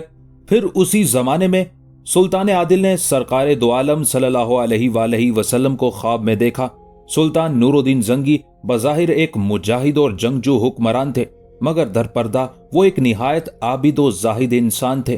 عام مسلمانوں کی طرح وہ پانچوں وقت باجماعت نماز ادا کرتے، رمضان المبارک کے پورے روزے رکھتے، لیکن سلطان عادل کا ایک پوشیدہ عمل یہ بھی تھا کہ وہ ہر رات سرور کونین صلی اللہ علیہ وآلہ وسلم پر بڑے پرسوز لہجے میں درود و سلام بھیجتے، یہاں تک کہ ان کی آنکھوں سے آنسو جاری ہو جاتے اور پھر وہ اسی حالت میں سو جاتے۔ ہر اہل ایمان کی طرح سلطان نور الدین محمود زنگی کی بھی ایک ہی خواہش تھی کہ کسی دن خواب میں رسالت مآب صلی اللہ علیہ وآلہ وسلم انہیں بھی اپنے دیدار سے مشرف فرمائے۔ سلطان عادل کا یہ عمل برسوں سے جاری تھا، مگر ابھی تک ان کی یہ آرزو پوری نہیں ہوئی تھی۔ پھر 557 ہجری کی ایک رات جب وہ سوئے تو دیدار مصطفیٰ صلی اللہ علیہ وآلہ وسلم سے ان کی تشنہ آرزو سیراب ہو گئی۔ سرور کونین صلی اللہ علیہ وآلہ وسلم والی شام کو مخاطب کر کے فرما رہے تھے، نور الدین، یہ دونوں آدمی مجھے ستا رہے ہیں، جلدی اٹھو اور ان کے شر کا خاتمہ کر دو۔ سرکار دو عالم صلی اللہ علیہ وآلہ وسلم کی زیارت کے بعد سلطان نور الدین محمود زنگی کو دو اور نورانی چہرے نظر آئے۔ ان دونوں کی بڑی بڑی داڑیاں تھیں اور رنگ بہت زیادہ گورا تھا۔ پھر وہ دونوں نورانی چہرے بھی غائب ہو گئے۔ سلطان نور الدین زنگی کی آنکھ کھل گئی اور وہ گھبرا کر اٹھ بیٹھے۔ بہت ہی عجیب خواب تھا۔ ایک طرف حضور اکرم صلی اللہ علیہ وآلہ وسلم نے سلطان عادل کو اپنی زیارت سے بھی شرف یاب کیا تھا اور شکایتاً یہ بھی فرمایا تھا کہ دو آدمی آپ صلی اللہ علیہ وآلہ وسلم کو ستا رہے ہیں۔ سلطان نور الدین محمود زنگی اس خواب کی تعبیر سمجھنے سے قاصر رہے۔ پھر ان پر وحشت سی طاری ہو گئی اور وہ رو رو کر رات بھر توبہ و استغفار کرتے رہے، یہاں تک کہ فجر کی اذان ہو گئی۔ پھر سلطان نور الدین محمود زنگی نے نماز ادا کی، کچھ دیر تک حسب معمول قرآن مجید کی تلاوت کرتے رہے۔ उसके बाद दरबार आरास्ता किया। ये वो जमाना था जब सुल्तान आदिल दमिश्क में मुकीम थे। उमराए दरबार ने बड़ी हैरत से सुल्तान आदिल की तरफ देखा। वो खिलाफ तवक्को बुझे बुझे नजर आ रहे थे। हाजरीन दरबार ने सुल्तान की उस कैफियत को तबीयत की नासाजी पर महमूल किया। फिर थोड़ी ही देर बाद सुल्तान आदिल के सामने एक अहम मुकदमा पेश किया गया। वाली शाम कुछ देर तक दोनों फरीकैन के बयानात सुनते रहे, लेकिन उमरा ने महसूस कर लिया कि सुल्तान आदिल जहनी तौर पर दरबार में मौजूद नहीं है और वह मुकदमे की समाअत के दौरान कहीं खो से जाते हैं। फिर यकायक सुल्तान आदिल खुद ही उठ खड़े हुए और उमराए दरबार से मुखातिब होते हुए बोले, इस वक्त हमारा जहन हाजिर नहीं है, ये मुकदमा फिर किसी दिन पेश किया जाए। ये कहकर सुल्तान नूरुद्दीन जंगी दरबार से निकल गए। सुल्तान के मुसाहिब खास असदुद्दीन शीरको और मोतमद खास सलाहुद्दीन तेजी से आगे बढ़े और वाली शाम के पीछे पीछे चलने लगे। सुल्तान नूरुद्दीन महमूद जंगी दरबार से निकलकर दमिश्क के महल में चले गए। सिपे सालार असदुद्दीन शीरको ने बसद एहतराम अर्ज किया, सुल्तान आदिल की तबीयत कुछ नासाज मालूम होती है। हाँ, कुछ ऐसा ही है, सुल्तान आदिल ने खोए खोए से लहजे में कहा। उनके चेहरे की अफसुर्दगी में इजाफा हो गया था। अगर इजाजत हो तो तबीब खास को तलब किया जाए। असदुद्दीन शीरको ने घबराए हुए लहजे में कहा, इस मामले में तबीब कुछ नहीं कर सकता। सुल्तान नूरुद्दीन महमूद जंगी ने पुरसोज लहजे में कहा, तुम ऐसा करो कि फौरी तौर पर दमिश्क के तमाम गरीबों में कपड़े, अनाज और ज़र नकद तकसीम कर दो। इस बात का खास ख्याल रखा जाए कि कोई गरीब इन सदकात से महरूम ना रहे। फिर जब असदुद्दीन शीरको और सलाहुद्दीन खलवत सुल्तानी से जाने लगे तो नूरुद्दीन महमूद जंगी ने उन दोनों को रोककर मजीद हिदायत देते हुए कहा, जब तुम जरूरतमंदों में सदकात तकसीम करने लगो तो उनसे यह दरख्वास्त भी करना कि वो अपने सुल्तान के लिए दुआ करें। असदुद्दीन शीरको और सलाहुद्दीन ने सुल्तान के उस हुक्म को बड़ी हैरत से सुना और खलवत गाह से निकल कर चले गए। फिर जब वो दोनों दमिश्क के गरीबों में सदकात तकसीम कर रहे थे तो एक ही ख्याल उनके जहनों में गर्दिश कर रहा था कि सुल्तान की गुज़िश्ता बीमारी दोबारा उभर आई है, जिसे सुल्तान आदिल अपनी बेपनाह हिम्मत के सबब उमराए सुल्तान से छुपा रहे हैं। 4 साल पहले 553 हिजरी में रमजानुल मुबारक के दौरान सुल्तान नूरुद्दीन महमूद जंगी शदीद बीमार हो गए थे और उन्हें अपने बचने की भी उम्मीद नहीं रही थी। नतीजतन सुल्तान आदिल ने सबसे छोटे भाई अमीर अमीरान नसरुद्दीन को अपना जाननशीन मुकर्रर किया और हल्ब के किले में फरोकश हो गए।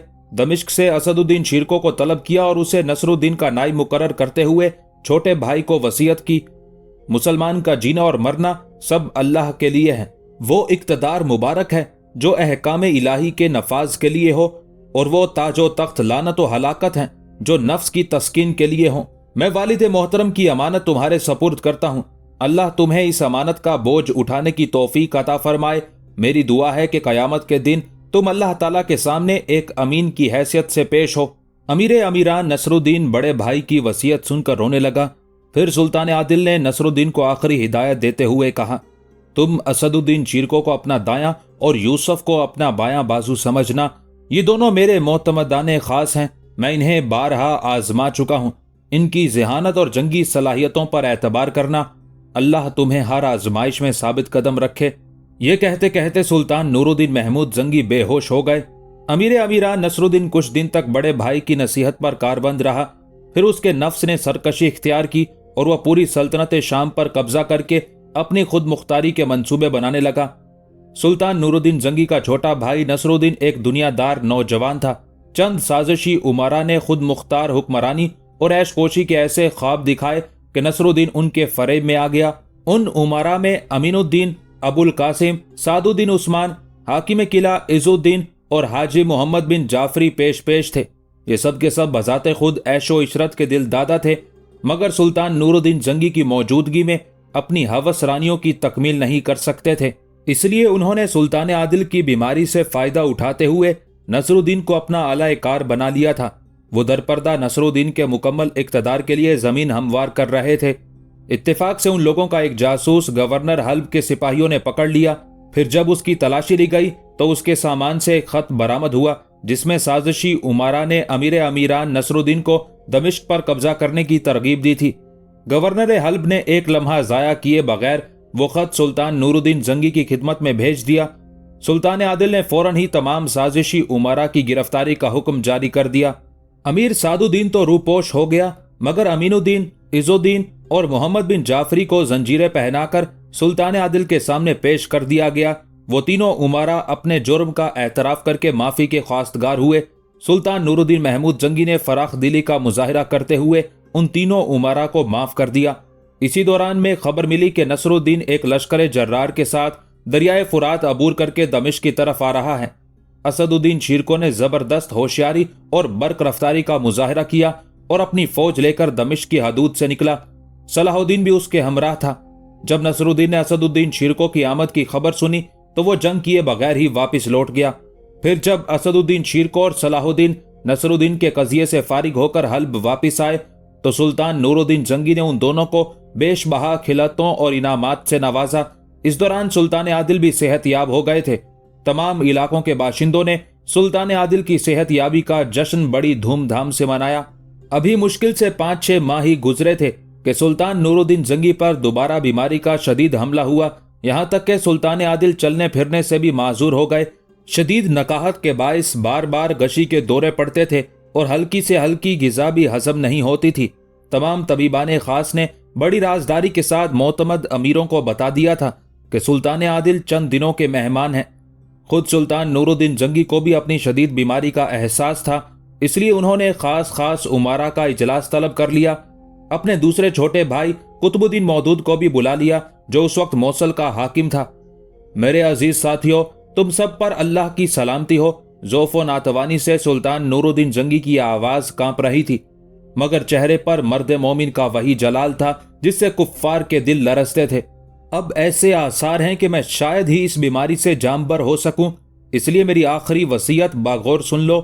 मैंने गुज़िश्ता बीमारी के दौरान इस अमानत का बार नसरुद्दीन के कांधों पर रखा था, मगर वो निहायत कमजोर और नाकारा साबित हुआ।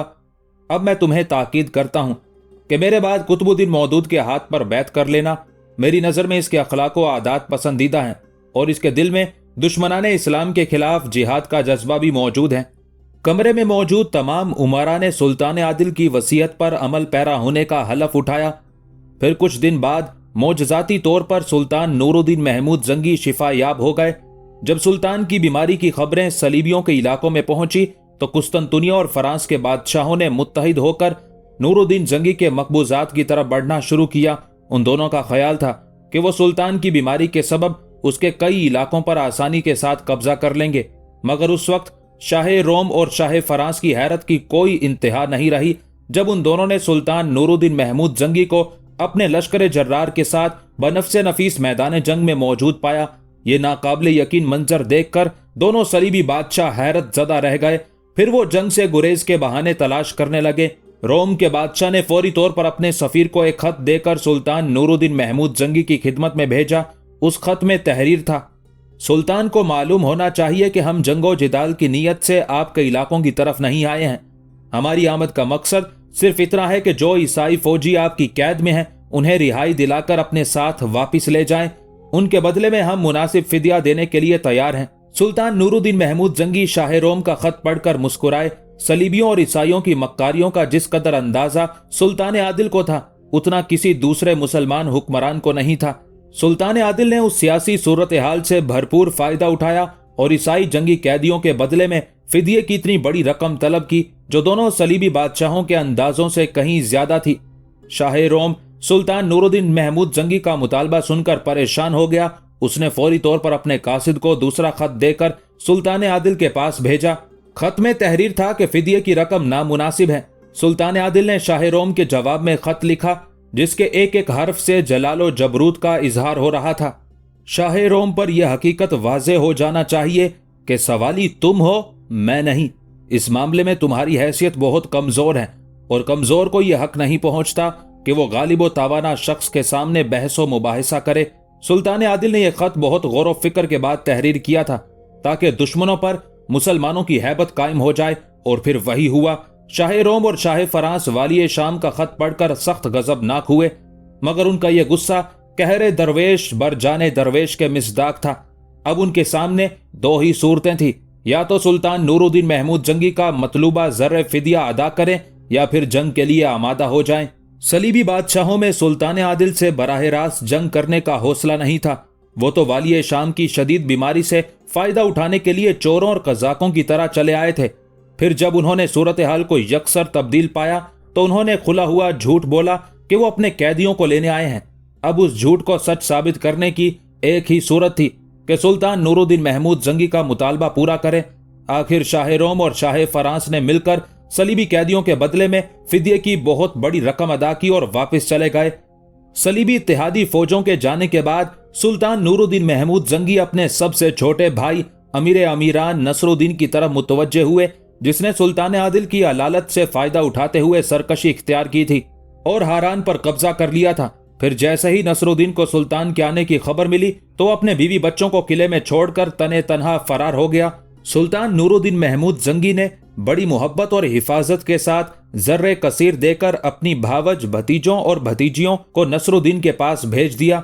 जब असदुद्दीन शिरको और सलाहुद्दीन सुल्तान नूरुद्दीन महमूद जंगी के हुक्म पर दमिश्क के गरीबों और मोहताजों में सदकात तकसीम कर रहे थे तो उनके जहनों में सुल्तान की माजी की अलालत का एक एक नक्श उभर रहा था। हमें किसी संगीन सूरत हाल के लिए तैयार रहना चाहिए। असदुद्दीन शिरको ने इंतहाई राजदारी के साथ तन्हाई में अपने भतीजे सलाहुद्दीन को मुखातिब करते हुए कहा, मेरे ख्याल में सुल्तान आदिल की वही बीमारी फिर लौट आई है। अगर ऐसा होता तो सुल्तान आदिल उमराए खास को अपने एतमाद में लेकर उसका इजहार कर देते। सलाहुद्दीन ने जवाब देते हुए कहा, क्या तुम्हें याद नहीं कि सुल्तान आदिल की गुज़िश्ता बीमारियों के दौरान में उमरा ने क्या क्या गुल खिलाए थे। असदुद्दीन शिरको का लहजा निहायत तल्ख था और तो और खुद सुल्तान आदिल के हकीकी छोटे भाई ने उनके एतमाद का किस तरह खून किया था। माजी के उन तजर्बात की रोशनी में सुल्तान किस पर एतबार करेंगे, यही वजह है कि वो अपनी बीमारी को राज में रखना चाहते हैं। उन कयास आराइयों और मुख्तलिफ अंदेशों के साथ असदुद्दीन शिरको और सलाहुद्दीन उस मखसूस कमरे में दाखिल हुए जहां सुल्तान नूरुद्दीन महमूद जंगी आराम कर रहे थे। उस वक्त भी सुल्तान आदिल का चेहरा बुझा बुझा था और किसी गहरी सोच में गुम थे। अपने सिपे सालार और मोतमदे खास को देखकर उठ गए। सुल्तान आदिल के हुक्म के मुताबिक सारे सदकात गरीबों और मस्कीनों में तकसीम कर दिए गए। असदुद्दीन शिरको ने बसद एहतराम अर्ज किया, दमिश्क के सारे बाशिंदे सुल्तान आदिल की सलामती जां और अजीमुशान फतुहात के लिए दस्त बा दुआ हैं। ये सुनकर सुल्तान नूरुद्दीन महमूद जंगी के होंठों पर उदास सी मुस्कुराहट उभर आई। अल्लाह तमाम अहले ईमान को जज़ाई खैर दे।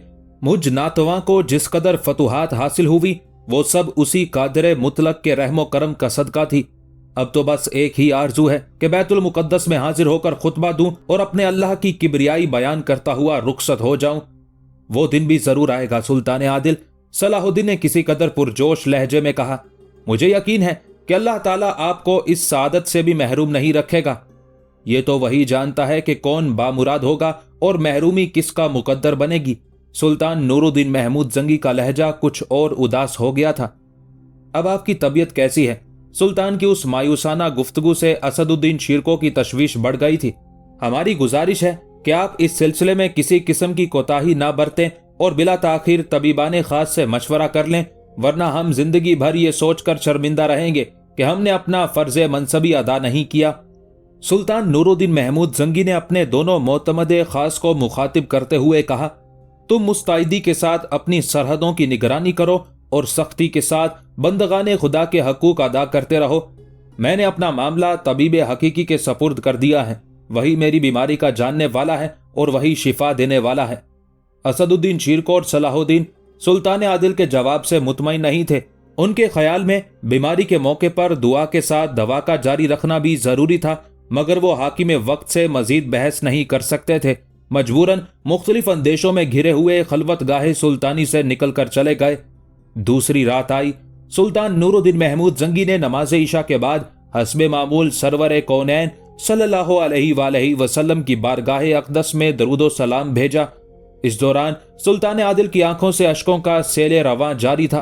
फिर उसी गिरिया उजारी की हालत में ये दुआ करते हुए सो गए, ऐ अल्लाह, मैं ये कैसा ख्वाब देख रहा हूं, अपने इस गुनहगार बंदे पर इसकी ताबीर मुनकशिफ फरमा दे। फिर जैसे ही सुल्तान नूरुद्दीन महमूद जंगी की आंख लगी, ख्वाब में वही मंजर दोबारा उभर आया।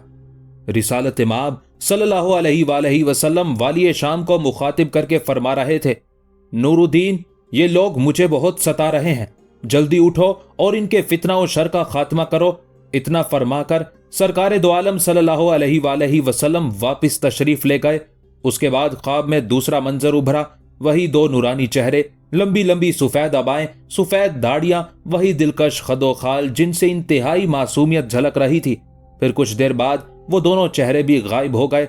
घबराकर सुल्तान नूरुद्दीन महमूद जंगी की आंख खुल गई। पूरा जिस्म पसीने से शराबूर था। पैगंबर इस्लाम सल्लल्लाहु अलैहि वसल्लम की ज़बान मुबारक से अदा होने वाले मुकद्दस कलिमात की बाज़गश्त फिर सुनाई दी। नूरुद्दीन, ये लोग मुझे बहुत सता रहे हैं। सुल्तान नूरुद्दीन जंगी के जिस्म पर लर्जा तारी हो गया और आंखों से आंसू बहने लगे। सुल्तान आदिल घबराकर सजदे में चले गए। फिर उस वक्त तक गिरियाउजारी के साथ उस वक्त तक तौबा और इस्तगफार करते रहे जब तक कि फजर की अजान ना हो गई। दूसरे दिन सुल्तान आदिल ने पहले दिन से भी ज्यादा गरीबों में सदकात तकसीम कराए। वाली शाम को उस ख्वाब ने इस कदर रंजीदा खातिर कर दिया था कि ना कमरे से बाहर निकले और ना दरबार आरास्ता किया। सुल्तान आदिल की गोशा नशीनी से उमारा में शदीद इस्तराब पैदा हो गया। तमाम ओहदादाराने सल्तनत नूरुद्दीन जंगी से मुलाकात करके सूरत हाल जानना चाहते थे, मगर सुल्तान आदिल ने मिलने से इनकार कर दिया। सारा दिन कमरे में बंद रहे, यहां तक कि खाना भी बराए नाम खाया। तमाम वक्त इबादत के साथ ये दुआ करते रहे, ऐ अल्लाह, अपने आजिज और नातवा बंदे को हिदायत दे और मेरी मुश्किल कुशाई फरमा। फिर तीसरी रात भी सुल्तान नूरुद्दीन महमूद जंगी ने वही ख्वाब देखा। हिदायत मिल चुकी थी। ख्वाब टूटा तो सुल्तान आदिल की आंखों से आंसू बह रहे थे। वाली शाम बिस्तर से उतरे और मदीना मुनव्वरा की तरफ रुख करके दस्त बस्ता खड़े हो गए। फिर निहायत रिक्कत आमेज लहजे में अर्ज करने लगे, इस गुलाम के होते हुए यह मुमकिन नहीं कि कोई मलून और बदबख्त मेरे आका सल्लल्लाहु अलैहि वसल्लम को अजियत पहुंचाए। दूसरे दिन सुल्तान नूरुद्दीन महमूद जंगी ने असदुद्दीन शिरको और सलाहुद्दीन को अपनी खलवत गाह में तलब किया। फिर राजदाराना तौर पर असदुद्दीन शिरको को दमिश्क का मुंतजिम आला मुकर्रर किया और 20 मोतमद उमरा को अपने साथ लेकर दमिश्क से निकल खड़े हुए। उन उमरा में सलाहुद्दीन भी शामिल था। फौज का एक हिफाजती दस्ता चंद मील आगे था और दूसरा चंद मील पीछे। दरमियान में सुल्तान नूरुद्दीन महमूद जंगी अपने उमरा के साथ सफर कर रहे थे। आगे जाने वाले फौजी दस्ते को सिर्फ इतना मालूम था कि उसकी मंजिल मदीना मुनव्वरा है। बाकी फौज और उमरा उस रात से बेखबर थे कि सुल्तान आदिल के इरादे क्या है। सब एक दूसरे से आंखों ही आंखों में सवाल कर रहे थे, मगर किसी के पास उस सवाल का कोई जवाब नहीं था और किसी में इतनी जुर्रत भी नहीं थी कि सुल्तान आदिल से उस सफर का मकसद दरियाफ्त कर सके। सुल्तान नूरुद्दीन जंगी की तरफ से तमाम उमरा और सिपाहियों के लिए बस एक हुक्म जारी हुआ था कि रास्ते में कम से कम आराम करें और अपने घोड़ों की रफ्तार तेज रखें। दमिश्क से मदीना मुनव्वरा पहुंचने में तकरीबन 25 दिन लगते थे, मगर सुल्तान नूरुद्दीन महमूद जंगी और उनके लश्कर ने यह तवील फासला अपनी तेज रफ्तारी के सबब 15 दिन में तय किया और 16वें दिन नमाज फजर के बाद सुल्तान आदिल और उनकी पूरी फौज घोड़ों से उतरकर मदीना मुनव्वरा की हदूद में दाखिल हुई। यह उस अर्ज़े मुकद्दस का एहतराम था। मशहूर फकीह मुहद्दिस हजरत इमाम मालिक रहमतुल्लाह अलैह इस ख्याल से जिंदगी भर मदीना मुनव्वरा में नंगे पांव फिरा करते थे कि कहीं उनके जूते उस मकाम पर न पड़ जाएं जहां से हजूर अकरम सल्लल्लाहु अलैहि वसल्लम गुजरे हों। सुल्तान नूरुद्दीन जंगी की अचानक आमद की खबर सुनकर गवर्नर मदीना सुल्तान आदिल के इस्तकबाल को पहुंचे तो उनकी जबान पर एक ही सवाल था, आप पहले तो कभी इस तरह मदीना मुनव्वरा हाजिर नहीं हुए, आखिर इसकी वजह? सुल्तान नूरुद्दीन महमूद जंगी ने सरगोशी में कुछ कहा जिसे सुनकर गवर्नर मदीना हैरत ज़दा रह गए। फिर सुल्तान आदिल के हमरा आए हुए फौजी दस्ते और मदीना मुनव्वरा के सिपाहियों ने मिलकर पूरे शहर की नाकाबंदी कर दी। किसी को गवर्नर के हुक्म के बगैर मदीने से बाहर जाने की इजाजत नहीं थी। फिर सुल्तान नूरुद्दीन महमूद जंगी ने गवर्नर मदीना की विसातत से एक तवीलो अरीज मैदान को आर्जी तौर पर कनातों से बंद करा दिया। तमाम उमरा और गवर्नर मदीना सुल्तान आदिल के उस पुरअसरार तर्ज अमल पर हैरान थे। उन तमाम कामों से फारिग होने के बाद सुल्तान नूरुद्दीन महमूद जंगी ने गवर्नर मदीना से कहा, आप ऐलान करा दीजिए कि कल हमारी तरफ से तमाम अहले मदीना की जियाफत है, सब लोग हमारे साथ खाना खाएंगे और उसके साथ ये तनबीह भी करा दीजिए कि जो शख्स इस दावत में शरीक नहीं होगा वो सजा का मुस्तहिक करार पाएगा।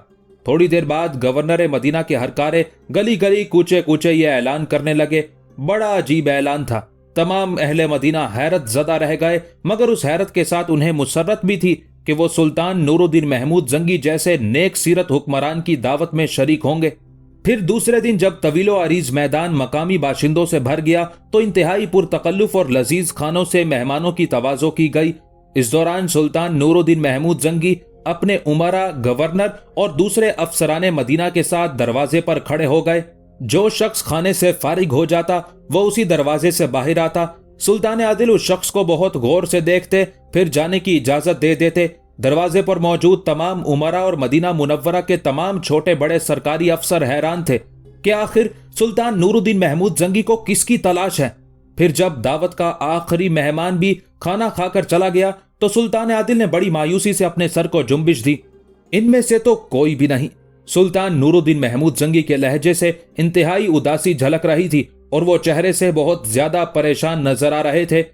सुल्तान, आप किसे ढूंढ रहे हैं? गवर्नर मदीना ने वालिया शाम से पूछा। सुल्तान नूरुद्दीन महमूद जंगी ने अपने दिल की बात बताने की बजाय गवर्नर मदीना से सवाल किया, आप समझते हैं कि मेरी दावत में इस अर्ज़े मुकद्दस के तमाम रहने वाले शरीक हुए थे? मेरा तो यही ख्याल है, गवर्नर मदीना ने जवाब दिया। इस कदर सख्त अहकाम जारी किए गए थे कि कोई शख्स शरीक के महफिल हुए बगैर नहीं रह सकता था।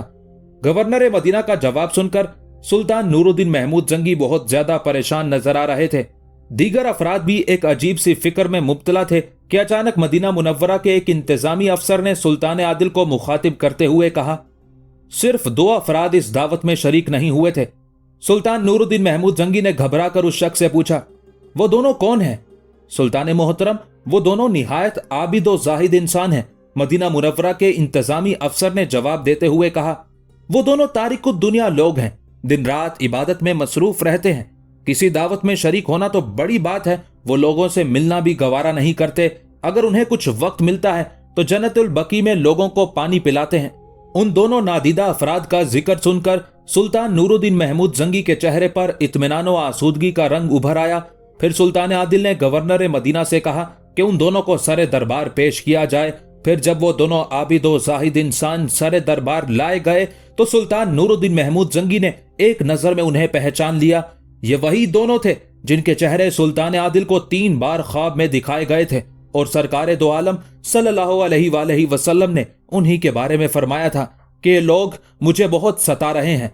उन दोनों को देखकर सुल्तान नूरुद्दीन महमूद जंगी जोश इस्तराब में अपनी नशिस्त पर खड़े हो गए। फिर बड़ी मुश्किल से सुल्तान आदिल ने अपने जज्बात पर काबू पाया और उन नूरानी चेहरा रखने वालों को मुखातिब करते हुए कहा, तुम लोग कौन हो और मदीना मुनव्वरा में क्या करते हो? वो दोनों सुल्तान नूरुद्दीन महमूद जंगी से नाआशना थे, इसलिए बेनियाजी के लहजे में कहने लगे, हम कुर्बत रसूल सल्लल्लाहु अलैहि वसल्लम चाहते हैं, इसके सिवा हमें दुनिया की किसी शय से गरज नहीं। सुल्तान नूरुद्दीन महमूद जंगी उन दोनों का अंदाज़े गुफ्तगू देखकर चौंक उठे।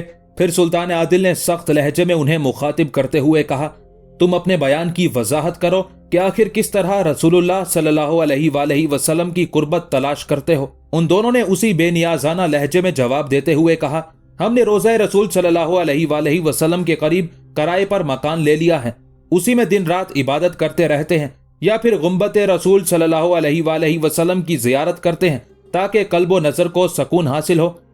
सच सच बताओ कि तुम लोग कौन हो? यकायक सुल्तान नूरुद्दीन महमूद जंगी का लहजा गजबनाक हो गया था। क्या मुसलमान के अलावा कोई और भी रोज़ा रसूल की कुर्बत का तलबगार हो सकता है? उनमें से एक ने बुलंद आवाज में कहा, जैसे वो सुल्तान आदिल पर अपने ज़ुहद तकवा का रोब डाल रहा हो। तुम्हारी जाहिरी शक्लें तो अहले ईमान की सी हैं, मगर तुम मुझे अंदर से मुसलमान नजर नहीं आते। सुल्तान नूरुद्दीन महमूद जंगी की आवाज से बदस्तूर गुस्सा झलक रहा था।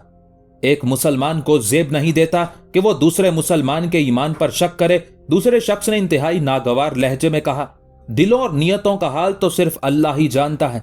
बेशक, सुल्तान नूरुद्दीन महमूद जंगी ने पुरजलाल लहजे में कहा, मगर मैंने ऐसा कोई मुसलमान नहीं देखा कि जो रसूलुल्लाह सल्लल्लाहु अलैहि वसल्लम का नाम ले और उनके इसमें मुकद्दस के साथ सल्लल्लाहु अलैहि वसल्लम ना कहे। इतनी तवील गुफ्तगू में तुमने एक बार भी सरकार दो आलम सल्लल्लाहु अलैहि वसल्लम पर दरूदो सलाम नहीं भेजा। फिर तुम किस तरह रसूलुल्लाह सल्लल्लाहु अलैहि वसल्लम की कुर्बत के तलबगार हो सकते हो? हक़ ताला मेरी बदगुमानी को माफ करे, मगर मुझे तुम्हारे अहले ईमान होने पर शक है। ये कहकर सुल्तान नूरुद्दीन महमूद जंगी मसनद से उठे और अपने सिपाहियों को हुक्म दिया, जब तक मैं वापिस ना आ जाऊं इन दोनों को अपनी तहवील में रखो और सख्त निगरानी करो।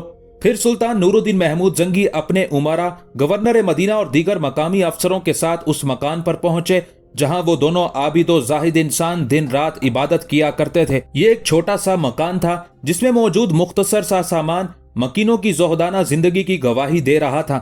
بظاہر وہاں کوئی قابل اعتراض شے نظر نہیں آ رہی تھی۔ سلطان نور الدین محمود زنگی ان دونوں کی طرف سے مطمئن نہیں تھے۔ سلطان عادل نے کمر سے اپنی تلوار کھولی اور تلوار سے مکان کے فرش کو زور زور سے ٹھوکنا شروع کیا۔ پھر ایک جگہ انہیں چٹائی کے نیچے فرش ہلتا ہوا محسوس ہوا۔ سلطان نور الدین محمود زنگی بہت تیزی سے جھکے اور چٹائی کو الٹ دیا۔ پھر سب کی آنکھوں کے سامنے ایک عجیب منظر تھا۔ چٹائی کے نیچے پتھر کی ایک چوڑی سل رکھی تھی۔ سلطان عادل نے اپنے امراء کو پتھر کی سل ہٹانے کا حکم دیا۔ جب وہ سل ہٹائی گئی تو ہر شخص حیرت زدہ رہ گیا۔ وہاں پتھر کے برابر ایک خلا موجود تھا جو کسی سرنگ کی نشاندہی کر رہا تھا۔ سلطان نور الدین محمود زنگی پر چند لمحوں کے لیے سختہ سا طاری ہو گیا۔ پھر سلطان عادل نے ایک مشعل روشن کرنے کا حکم دیا۔ اس کے بعد والی شام مشعل لے کر تنہا سرنگ میں داخل ہوئے، یہاں تک کہ کچھ دور جانے کے بعد وہ سرنگ ختم ہو گئی۔ پھر جو منظر سلطان نور الدین محمود زنگی کے پیش نظر تھا، اسے دیکھ کر سلطان عادل کے جسم پر لرزہ طاری ہو گیا اور بے اختیار آنکھوں سے آنسو بہنے لگے۔ سرکار دو عالم صلی اللہ علیہ وآلہ وسلم کے پائے اقدس نظر آ رہے تھے۔ سلطان عادل نے مضطرب ہو کر اپنے دونوں ہونٹ پائے اقدس پر رکھ دیے، وہ قدم جنہیں چومنے کے لیے صحابہ کرام بے چین رہتے تھے۔ آج وہ عظیم سعادت سلطان نور الدین محمود زنگی کے حصے میں آئی تھی۔ اے اللہ، میں گنہگار اس قابل نہیں تھا۔ سلطان نور الدین محمود زنگی حضور اکرم صلی اللہ علیہ وآلہ وسلم کے پائے اقدس سے آنکھیں مل رہے تھے اور زارو قطار رو رہے تھے۔ پھر جب سلطان عادل کا پورا چہرہ آنسوؤں سے دھل گیا تو انہوں نے آخری بار سردار انبیاء صلی اللہ علیہ وآلہ وسلم کے مقدس قدموں کو بوسہ دیا اور الٹے پاؤں واپس لوٹے۔ پھر جب سرنگ سے باہر آئے تو سارے امراء اور گورنر مدینہ اپنی اپنی جگہ ساکت و جامد کھڑے تھے۔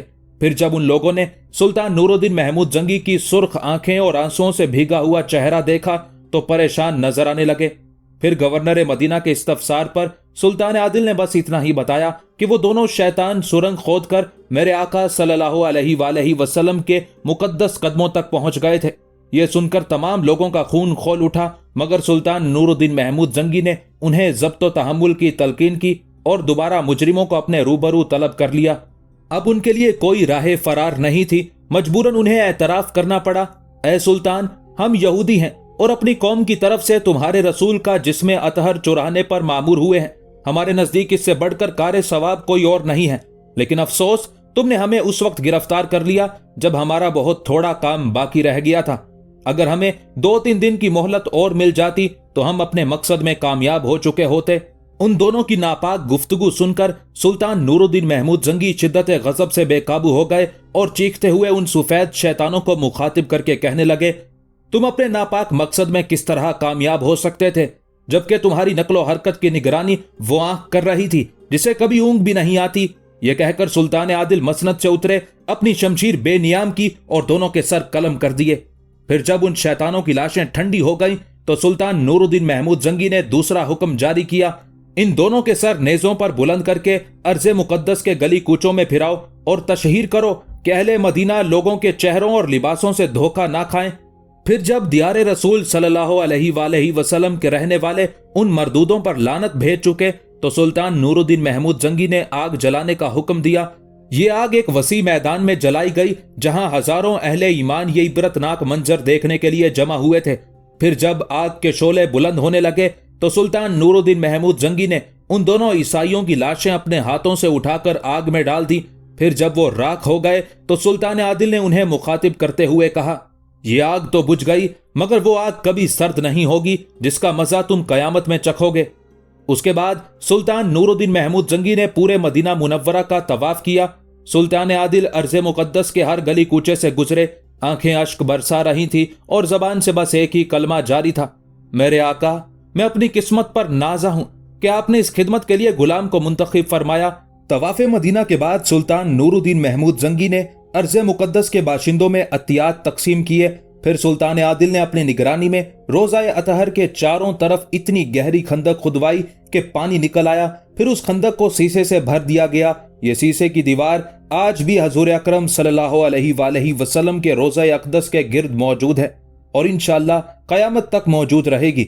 आज भी अहले मदीना सुल्तान नूरुद्दीन महमूद जंगी का नाम निहायत मोहब्बत और एहतराम से लेते हैं और उनका शुमार ऐसे बरगुज़ीदा इंसानों में करते हैं जिन पर खुद सरवर कौनैन सल्लल्लाहु अलैहि वसल्लम ने अपने एतमाद का इजहार किया और आशिक रसूल सल्लल्लाहु अलैहि वसल्लम होने की तस्दीक फरमाई। सलाहुद्दीन ने यह वाकया बहुत करीब से देखा था, इसलिए उसके दिलो दिमाग पर गहरे असरात मुरत्तब हुए। क़याम मदीना के दौरान एक दिन सुल्तान नूरुद्दीन महमूद जंगी ने भी उसे मुखातिब करते हुए कहा था, सलाहुद्दीन, तुम और असदुद्दीन शीर को मेरे दस्तों बाजू भी हो और राजदार भी।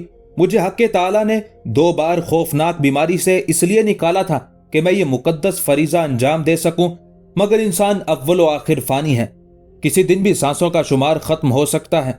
इसलिए मेरी ये नसीहत हमेशा याद रखना कि मिल्लत इस्लामिया उस वक्त तक सुकून नहीं पा सकती जब तक यहूद व नसारा इस जमीन पर मौजूद हैं।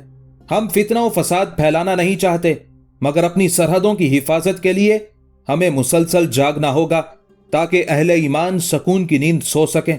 उसके बाद वक्त ने नई करवटें ली। शाह यरूशलेम बाल्डोन सालिस दमिश्क पर कब्जा करने की हसरत दिल में लिए हुए दुनिया से रुखसत हो गया। उसकी मौत पर यरूशलेम के ईसाइयों में कोहराम बरपा हो गया। सलीबी कई माह तक बाल्डोन सालिस की मौत का सोग मनाते रहे। उस मौके पर बाज उमारा ने सुल्तान नूरुद्दीन जंगी को मशवरा देते हुए कहा, हमें इस मौके से फायदा उठाते हुए आगे बढ़कर यरूशलेम पर हमला कर देना चाहिए। सुल्तान नूरुद्दीन महमूद जंगी की आला जरफी ने यह गवारा नहीं किया कि वो ईसाइयों की मातमी हालत से सियासी फायदा उठाएं। हमें यह जेब नहीं देता कि गमजदा दुश्मन पर यलगार करें। अहले यरूशलेम को इस सदमे से निजात हासिल करने दो, फिर खुले मैदान में मार्का आराई होगी और बैतुल मुकद्दस में नमाज अदा करने की देरीना आरजू पूरी हो जाएगी। बाज मुअर्रखीन के नजदीक ये सुल्तान नूरुद्दीन महमूद जंगी की सियासी गलती थी। अगर वो बाल्डोन सालिस के मरते ही भरपूर हमला कर देते तो आसानी के साथ यरूशलेम पर काबिज हो सकते थे। मुमकिन है कि यह कयास आराई दुरुस्त साबित होती, मगर सुल्तान नूरुद्दीन महमूद जंगी ने अपने अमल से साबित कर दिया कि अहले ईमान अपने दुश्मन की भी मजबूरी से फायदा नहीं उठाते। इसके बरअक्स यहूद व नसारा का हमेशा से यही तरीका रहा है कि वो इंसानी मजबूरियों की तिजारत करते हैं और उसी का सूद खाते हैं। मुसलमानों और यहूद व नसारा में यही बुनियादी फर्क है। बाल्डोन सालिस के इंतकाल के बाद यरूशलेम के ईसाइयों ने अमोरी यानी अमालरिक को अपना बादशाह मुंतखब कर लिया। अमोरी बाल्डोन सालिस से भी ज्यादा शातिर और कीना परवर इंसान था।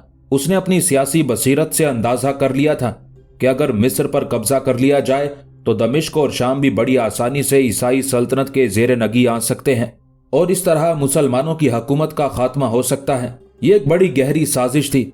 बदकिस्मती से उस वक्त मिस्र पर आखिरी फातमी खलीफा आजिदुद्दीन की हुकूमत थी। फातमी ने मिस्र ने मिल्लत इस्लामिया को शदीद नुकसान पहुंचाया था। अपने आबाओ अजदाद की तरह खलीफा आजिद भी एक निहायत खुदगरज, नाकारा और खलीफा बगदाद का जानी दुश्मन था।